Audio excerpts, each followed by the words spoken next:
스피치 잉글리시 팟캐스트.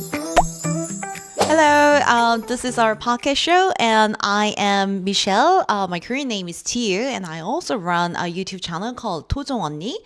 안녕하세요. 저는 염지유라고 하고 제 영어 이름은 미셸입니다. Yes, 반갑습니다. 반갑습니다. My name's Ian, and my Korean name is Ian. So, yeah. One thing to add, I think that would be good is if people watching put what they would want us to talk about as well in the comments. Oh, yes, that's a good idea. So something they were curious about for our conversation, they should let us know. I think is a good choice too. Yes, I think that's a very good choice.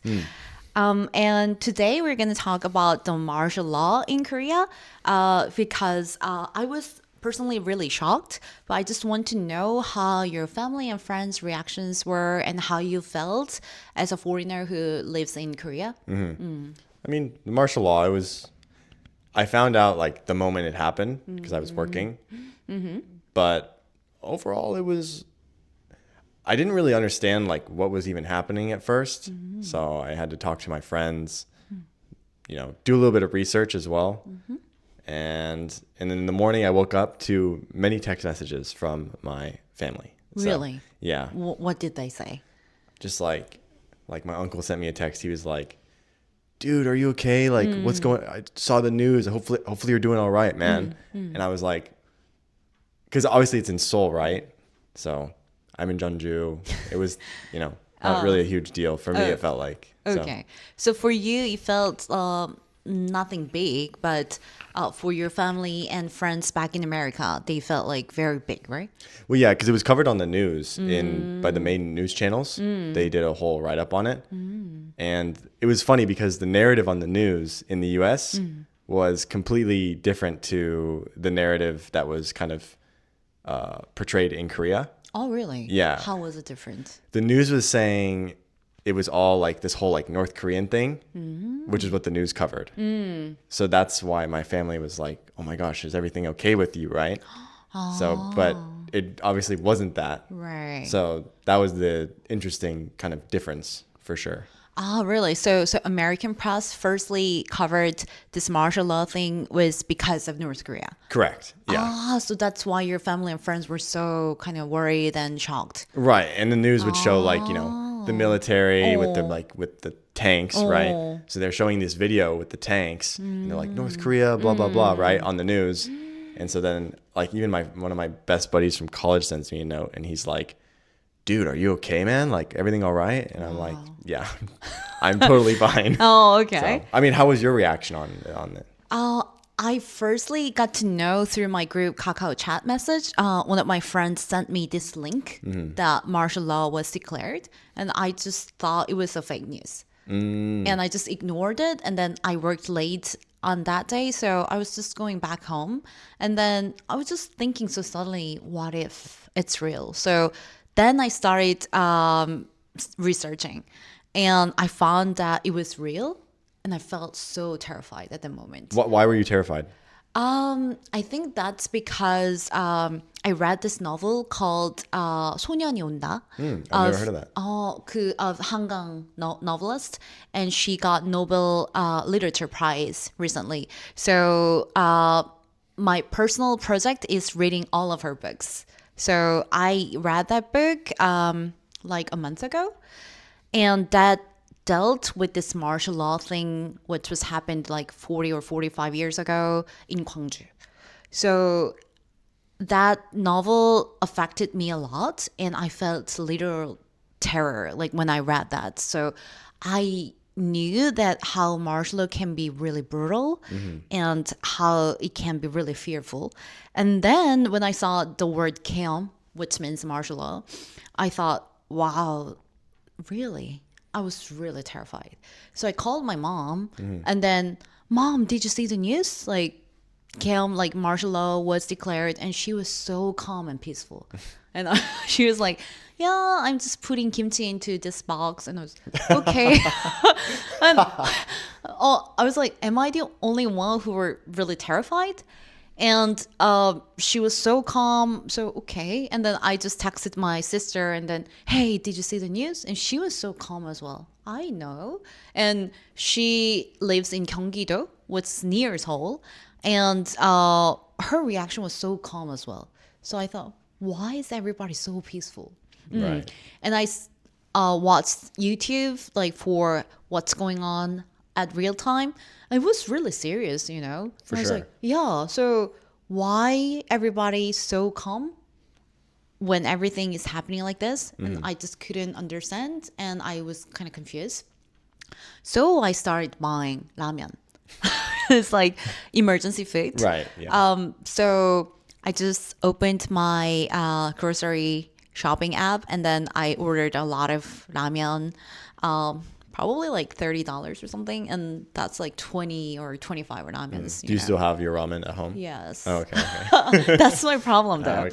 Oh, okay. So so I bought ramen, and then I just couldn't sleep that night, and I was watching YouTube for 2 hours or 3 hours until the Congress just passed a bill that they would lift this martial law thing. So that moment I felt somewhat relieved, but I still didn't cancel my ramen. Right. And the next day, I found news that President finally lifted the martial law, and then my ramen came after like 3 hours after I woke up. So it was like 11 a.m. or something. So yes, basically that's my experience. But obviously, I was the only one who were really worried and who were really terrified. Yeah. So I mean, I have a friend who lives in Seoul. She was pretty nervous and kind of scared because her brother lives in Gimpo, or lives like near Gimpo. Yeah. And so he literally he took a picture from his phone of like, it was like the military tanks was like right outside his hotel. really, Or not his hotel, his house or his apartment. So Okay. she was afraid because of that reason. But if we're in Jeonju, it felt kind of like we're so far away that. And Jeonju's not like a hot topic in terms of cities. I feel like. Right. I agree. Yeah. So that's what everybody told me. You're in Jeonju. Why are you so worried? You know, Right. and I was like, yes. So when you think logically, then that makes sense.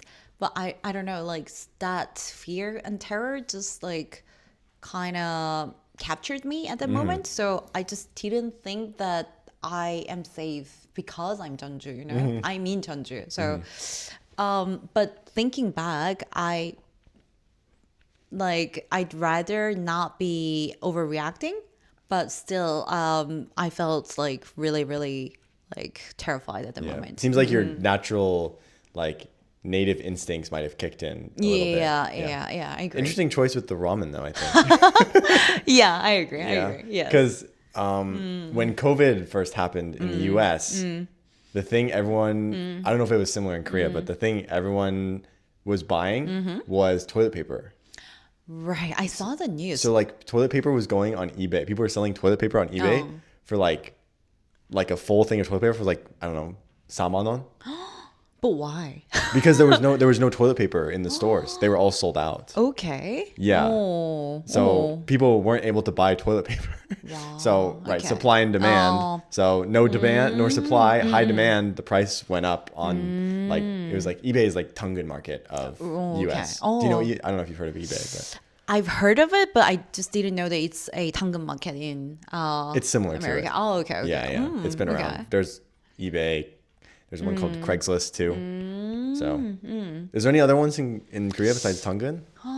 당근, 번개상터? 번개상터 is also like 당근 market, but it's more focused on luxurious goods or limited items. So, Interesting. So if you're selling a luxury item, you have to sell it on that one? yeah, right. Well, you can sell luxurious like goods on 당근 market too, Yeah. but there could be an issue regarding like fake items or real items and stuff. So what I know of the 번개상터 is that they are more focused on like what real products are. like they're kind of guaranteeing something like that. I don't know. That's what I know, but I've never used it, so I don't know. Have you sold on anything? Have you sold anything on Tongan before? Of course, of course. Really? Yes, a lot during COVID. Interesting. I'm very nervous to do it for some reason. Why? Because you have to meet like a random person, right? And it's like the idea of meeting someone random in the U.S. is kind of a little bit, because the U.S. is so big. There's so many people, right? And there's so many different people.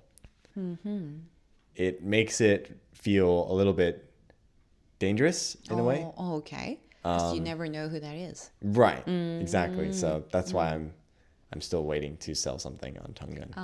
Yeah. Well, I'm kind of worried about meeting the stranger as well. But here, it's relatively like much safer than US, right? So, Yes. So he could deceive me, but he can't hurt me. You know what I mean? So I'm okay with selling anything on Tongan. But yeah. Interesting. How do you prevent like the whole like you send the money, you don't receive the item? Can you prevent that?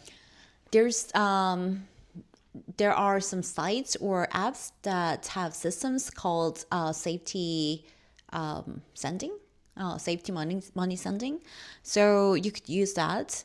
But first of all, like you need to be thoughtful when something is like abnormally cheap, or when somebody is too shady, or when some pictures seem too old, so Gotcha. yes, you should be careful still. And like you can report people too, right? If they do that sort of thing, I'm Yes, assuming. yes, Okay. yes, you can Interesting. do it. Yes. Yeah. So why ramen though? Why choose ramen out of all things? That's a good question. I've never thought about it, but ramen is kind of considered to be emergency food, and it's kind of very simple to cook. Like all you need is water and fire, and then you can just like cook ramen Right. very fast. So ramen is considered to be an emergency food. So I thought, okay, maybe I should buy ramen. That's why I bought a bunch of them. But yes, like, it was really funny. I just spent the whole week sharing my ramens with my family. And, What kind of yeah. ramen did you buy then? That's a funny thing. Like during that emergency situation, I just picked a new ramen, like newly released ramen, because I've never tried. So, okay. So I was like, okay, maybe I should like taste this and this. And so Interesting. probably like 5 different ramens. Oh, so yes. Very cool. So did you do anything after seeing this martial law news, or you didn't do anything? I mean, I was talking with my friend at home, and I was looking at like some pictures they were sending me. And I was like, oh man, this is kind of crazy. I was in the back of my mind, I kind of had a feeling it would be fine, because it just seemed too odd. Too unrealistic, right? Yeah. And so, to be honest, I was pretty okay. It was interesting just hearing like people from outside of the country, what their thoughts on it were, right? So, my friends being concerned, that sort of thing. But personally, I was pretty okay.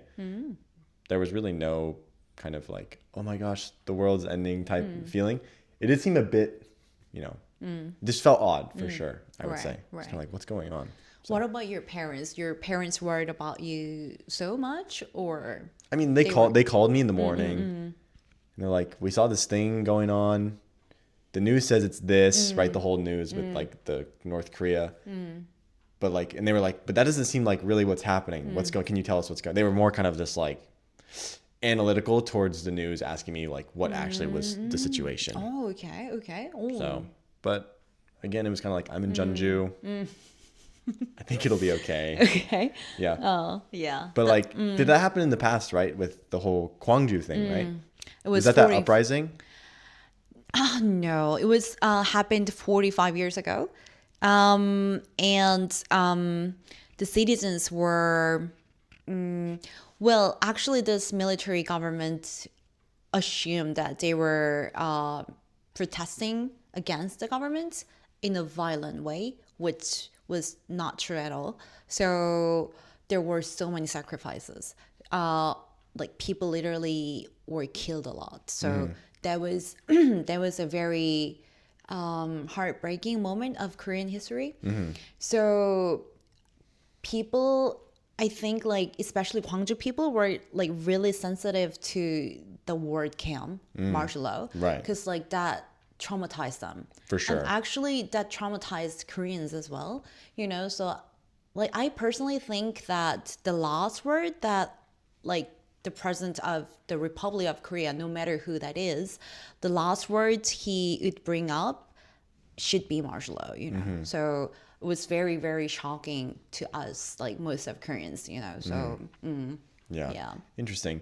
So the 45 years ago thing in Gwangju, that was the uprising? That's what government say, like uprising. So I don't want to say it was uprising. We call it like diplomatic movement, 민주화 운동. So yes, like probably that expression would be more proper. Interesting. Okay. I don't know anything about it, so Yeah. I've only heard like a few things from people here and there. So all I know is that like people in Gwangju have like they have like uri, right? Isn't that where that comes from? Uri?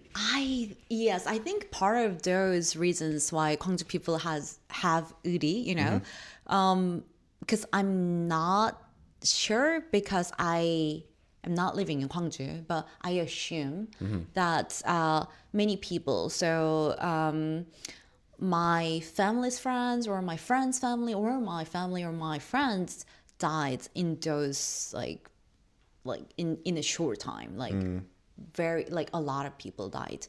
So it was a really big scar for Gwangju people. Yeah. And I know what happened in Gwangju, but I actually got to know about it after I read a book and after I studied or after I just watched some videos about Gwangju, So probably people there at that site and at that time were traumatized so much, So For sure. I think they have this shared memory of being hurt or Yeah. shared memory of, being traumatized.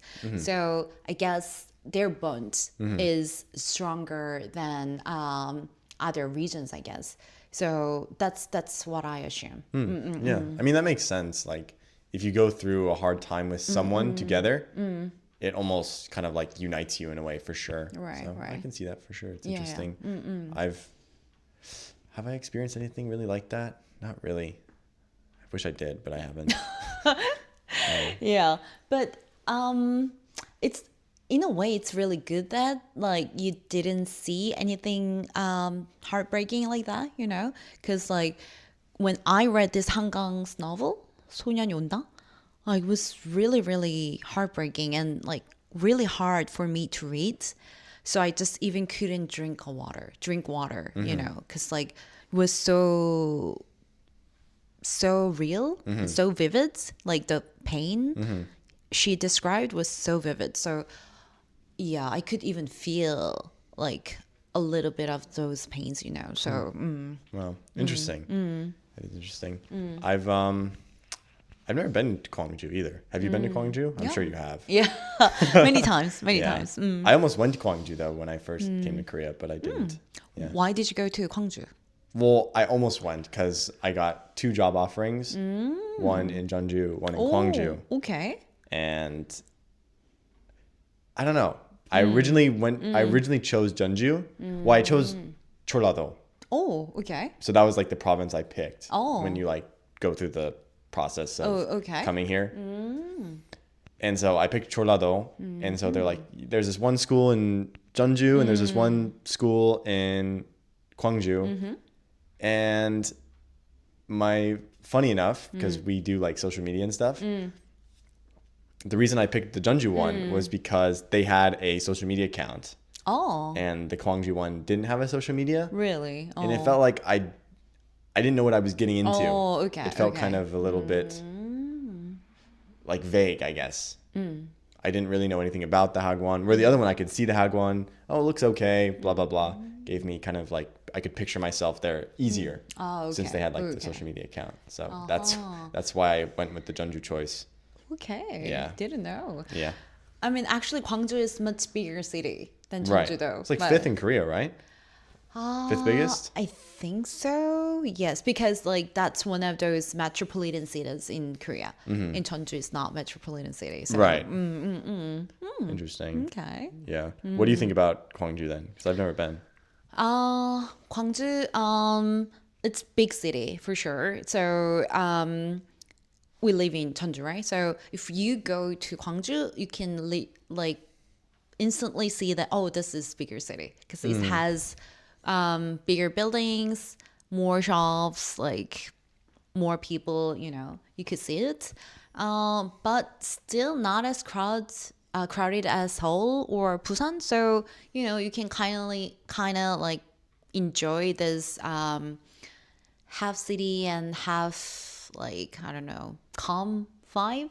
So yes, I think it's very interesting city, but it also has like historical meaning as well. Like I told you before. So it's kind of like very complicated city, I think. Interesting. But it's very developed as well. Interesting. And that's because we're in Chollabukdo, which and then that's Chollannam-do. Right. Okay. Takes 1 hour and a half from Jeonju to Gwangju. Interesting. Very cool. Well, any other topic? Any other thoughts on the martial law? Well, Where do you think Korea goes from here? Maybe. that's a very difficult Loaded question. Yes. I was gonna ask you like how your friends and family's reaction got changed after they found out. So Korea is kind of like peaceful, like we are proceeding our procedures like calmly and stuff. The thing is with American news, they only give you the stories of the bad stuff that's happening. They never give the story of the good stuff. So Really, they just don't give you follow-ups. Yeah, pretty much. So it's like you get the really bad story, and at the end, you like if you want to find out what happened, you'd have to kind of do it yourself. Really? So that's the way it works. Still, a lot of Americans know that we are in a martial law. Well, I don't know about that necessarily, but they're just these days in the U.S. Everyone's so like everyone's on their phone. Things come and go so quick. So, for example, like something big happens in the news, people talk about it maybe a week, and then it's on to the next negative thing, on to the next negative thing. So they're not even thinking about it, Okay. like at all. Really? Yes, unless you're Korean or you have interest in Korea. That's the only really scenario where you see that. I just came up with this interesting question though. So, what if the same thing? What if your president declared the martial law in America? Then what happens? What do you think will happen in America? Oh, this is a loaded question. This is a loaded question too. I better be careful with gotta watch what I say You here. don't need to answer if it's a loaded question. If he did, that's an interesting question. To be honest, the news doesn't like the newly elected president in America. The news doesn't like him. Really? Yeah, they only portray. Well, okay, I shouldn't say only. But most news on the president, the new president, is very negative. Okay. So, which is why he went the whole social media route on his Campaign? Yeah, on his campaign, right? So he went the whole social media route because the news would just like, he'd go in these interviews, right? And the news would be like, what do you think of like some loaded questions? And that's all he would get. So they would, if he did do it, which I don't know why he would do that. It would be kind of crazy. I don't know. I don't know what I'd think, to be honest. Okay. Yeah. Okay. Yes. Because like that's very complicated thing, like here, Congress passed this like impeachment bill like after 2 weeks of the martial law declaration, So, but during those 2 weeks, like many things happened. So, and it wasn't easy. So, and we still don't know what will happen here in Korea because like we still have this constitutional court process as well. So we just don't know what will happen here, and that's why probably our stock markets are going down, and The Korean stock market? yes, and the currency rate is like going high, So that's why those things are happening. But yes, yeah. It was interesting. I had an English class for some Korean students last week. Last week. And the topic was the stock market. And they were all talking about like this Korean stock market is garbage. That's what they all said. They're like, if you put your money in the Korean stock market, your money will evaporate, is what they said. Yeah. And then it is evaporating now. Right. So. And so they said they only invest these days in the US stock markets, which is ironic because 4 days ago, it really crashed as well, the US market. Really? Yeah. Oh, US market also crashed as well. It also crashed, yeah. Really? Everything went down. Bitcoin, all that stuff. Oh, really? Yeah. Okay.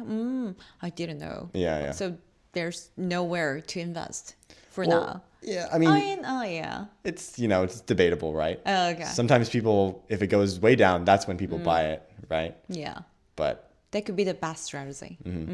fun story, my mom, there was this one stock in the US called Carvana. And it's kind of like NCAR a little bit. And my mom bought it like, I don't know, 9 years ago when it was a very small company and it was at like $12, right? Okay. And then during COVID, right, it went up.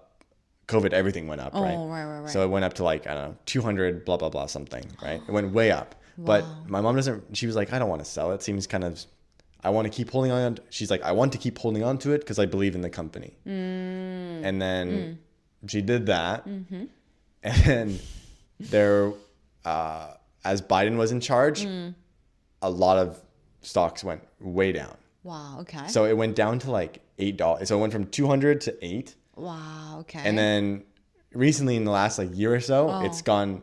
And like, so everyone was selling, right? That means if it's going down, sell. Right. And my mom is always like, there's a word for it in English. Oh.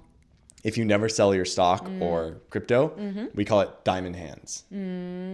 Diamond hands? Diamond hands, yeah. Why? So it just means you're not going to ever sell it. I'm diamond hands on this, right? Okay. So she was just like, at the time, she didn't know that's the trend. It's like the trendy word for it. But she was like, it's already down. Why sell it, right? Just keep holding on to it, right? And so these days, I think it's back up to like 120. Oh, really? Yeah, so it's just Wow. like the full so 10 like times. Oh, okay. the full on like swing, so it's kind of interesting. Most people would sell it there. Yes, right. If So- like it goes down like that much, then yes. Yeah. Oh. But she was just like, I don't see the point of selling it. Wow. Just She might as well really hold on has- to it, right? Yeah, she really has diamonds. Diamond hands. Yeah, we say diamond hands. And Diamond then paper hands. hands is the opposite. Someone who buy, sell. Paper hands. Yeah. Okay. Interesting word. It's kind of more in the crypto scene. Okay. Do you also invest in crypto? I did. Oh, you These did? days, not as much because I just, I did in the past. If I did do it these days, I would do it only for like long-term purposes, not day trading. But you were like paper hands back in the days? I don't know. Oh. It depended on the crypto, I'd say. Oh, really? Yeah. Oh, okay. Because I've had one crypto for another funny story. I had in high school, there was a junior. He was my senior in high school. I was a sophomore. He was a junior. And this was kind of when like crypto was like not super common. And he's like, dude, there's this like coin you got to buy. It's like they're linking up with this bank. They're going to make it all like the bank's going to like grow with the coin. Wow. Okay. He's like pitching me this like, it was basically called like a penny stock, right? Do you know what a penny stock is? No. It's when like the price is like below $1. Oh. Right. Oh, that's penny stock. Yeah. Okay. And it's usually like, we call it a pump and dump, which is like you push it, right? Buy this, buy this, buy this. Price goes up, up, up, up, up, and then it completely tanks, right? Because everyone sells it at the high point. Oh, okay. So it's called a pump. It's like a scam word, pump and dump. And so I fell for the pump and dump, right? I was like, oh, and I go home and I'm like, Mom, I gotta buy this stock. I gotta buy this crypto. It's gonna be like the next big thing. I'm like 15, right? Okay. And my mom's like, are you sure? This seems kind of like, because my mom and dad have experienced that sort of pattern before. Okay. And they're like, are you sure about this? This seems kind of like one of those pump and dumps, right? Is what they're telling me. I'm like, no. This one's different, Mom. This is the one, right? Okay. And so Okay. I ended up buying it, and it did the whole pump and dump. But I never sold it. So I still have it till this day, and it's kind of at the same price I bought it at. But still, you didn't lose money, right? Well, I mean, if I had sold it, I would have. Yeah, but right. I kept it, and recently Wow. Okay. it's gone back up to basically like the time I bought it at, which is kind of interesting. Yeah. So- yeah, it is. Oh. Yeah. Anyway, there's my crypto story. Okay. So from martial law to crypto, we we're we covering went through everything. we went through a long journey, but yeah, it was fun. Here's one last question, maybe. What do you think can be? This might be too hard of a question. What do you think are some ways the Korean economy? How can the Korean economy recover from the inflation from martial law and the decline of the won? Do you have any thoughts on that? That's a hard question. Yes, if I know the answer, then I should be the minister of the Yeah. Treasury Department. But still, I heard this phrase that like what the market fears the most is the uncertainty, rather than like president being impeached or like president declaring the martial law. Like uncertainty is the most fearful thing that market would feel. So I think our constitutional court should process like as fast as possible, so they can't make the conclusion like if he should be impeached or not. So either way, like that removes the uncertainty that we're having now. So that will help us like to have this more stable market. And plus, I think semiconductor, like with Samsung lids, like that's a very big part of Korean economy. Right. But they are kind of going through this difficult moment. So they should just like develop this new technology that can handle this AI machines and stuff. So if their technology like goes good as other companies are doing, like American companies or Taiwanese companies, so then that will help like our Korean market as well. That's what I think. Yes. Interesting. Yeah.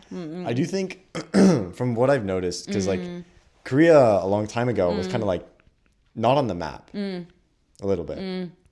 And these days with like the internet, right? Korea started pushing like their whole like entertainment industry, right? Yes, With yes, like, right. dramas and music and all that sort of thing. And it seemed like, I don't know if I'm like weird, but like when Korea was like, when Korea was at like, because I feel like it was kind of like, it was pretty popular in terms of like that whole aspect. Probably like 2-3 years ago. That was when like the won was pretty good, right?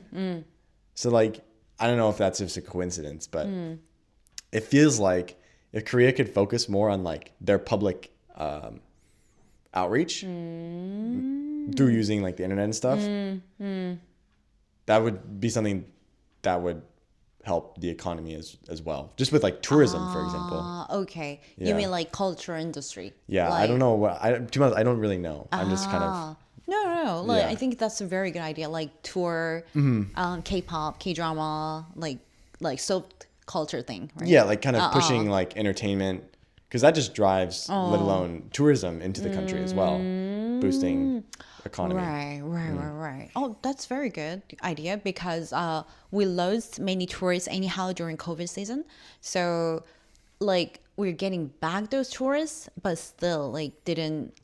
What I know is that like they didn't come back to the level that they were used to Yeah. before. So I would say like these days when I go to Seoul, there's because I did a study abroad in Korea in 2018, oh, okay. which was kind of like the peak. I think the Korean one was like the highest it's ever been during that time, maybe. Yes, 2018. Yeah, 2019-ish, Yeah. that area. And I don't remember seeing like, maybe I just was new to the country. I didn't know what was what, but I didn't see like a ton of foreigners, to be honest. Maybe because it was summer too. It was like middle of summer, which is like Probably. not tourist season. Yeah. Yeah, summer is not a good season to tour Korea. Yeah, it's very hot. Okay. So Yeah. maybe that was it, probably. Now that I think about it. But it is interesting. Hopefully, Okay. I think COVID definitely hurt a lot of the economy for sure. Because Right. these days, I feel like tourism is such a big market here in a way, Yes. with the whole entertainment aspect. Yeah, oh yes, yes, for sure, yes. And in Seoul, actually, you can see a lot of like foreign tourists, who only came for K-pops and K-dramas and stuff, or even learning Korean as well. So yes, it's really big. Yeah, it's kind of cool because it really started because I got into the Korean entertainment when I was, I don't know, I think I was around 7 years old is when I first started watching it. 7 years old. Yeah. Okay. In international age, not Korean age. But that was kind of I feel like it was just kind of like starting to not become, but like, it was like the first bit of like moving internationally, I feel like. Yeah. In terms of like Yes. Western areas. Yes. Not necessarily like Japan or like that Right. sort of thing. So that was like 2008. It was 2008. Yes. Then You can guess my age now. yeah. Yes. Okay. And that was probably that was the time probably 소녀시대, Girls' Generation, and Yeah, Girls' Generation, and that was Super Junior too, right? Super Junior, Wonder Girls, and Kara. Maybe like those groups were there. Yeah. Yes.